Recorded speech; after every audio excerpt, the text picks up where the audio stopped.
रायगड, महाराष्ट्रासह देश विदेशातील ताज्या बातम्या पाहण्यासाठी मॅक्स इंडिया लाईव्ह चॅनलला सबस्क्राईब करा आणि बेल आयकॉन दाबायला विसरू नका.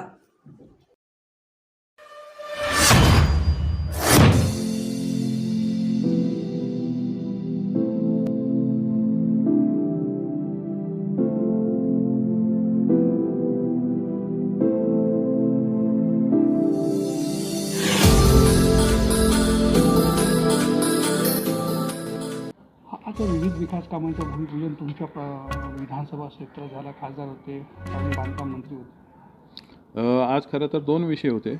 एक आमची जी 14 गावं होती ती नवी मुंबईत घेतली गेली, त्याबद्दल त्या लोकांना एक अभिनंदन करायचं होतं किंवा त्यांना जल्लोष करायचा होता, तो एक कार्यक्रम होता.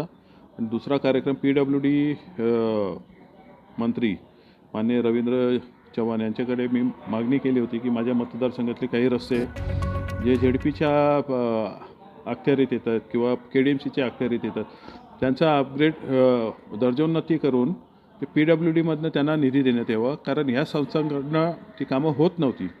माझ्या विनंतीला मान देऊन त्यांनी माझ्या मतदारसंघातले बरेचसे रस्ते अपग्रेड करून त्यांना निधी देण्याचं काम केलं आहे. जवळजवळ 100 कोटीच्या आसपास त्यांनी निधी मला ह्या माझ्या मतदारसंघासाठी दिलेलं आहे. त्यातल्या 2 रस्त्यांचं आज भूमिपूजन झालं. एक कोपर ते कोपर आणि एक 14 गावातलं रस्ता आहे, त्याचाच भूमिपूजनाचा कार्यक्रम होता. त्या संदर्भात आम्ही गेलो होतो. महायुतीत आहात तुम्ही, सहकारी आहात अशी गुगली रवींद्र चव्हाण यांनी टाकली. नाही, विकास कामं जेव्हा करत असतो तेव्हा आम्ही नेहमीच एकत्र असतो, कारण शेवटी ते सरकार आहेत, मी इथला स्थानिक लोकप्रतिनिधी आहे.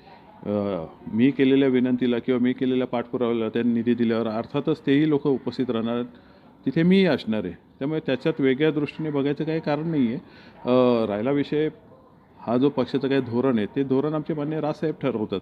त्यामुळे नाही ते रवींद्र चव्हाण ठरवू शकत किंवा मी ठरवू शकत. या गोष्टी त्यांच्या वरच्या लेवलला जातात. मला वाटतं तेही त्याच अर्थाचं बोलले.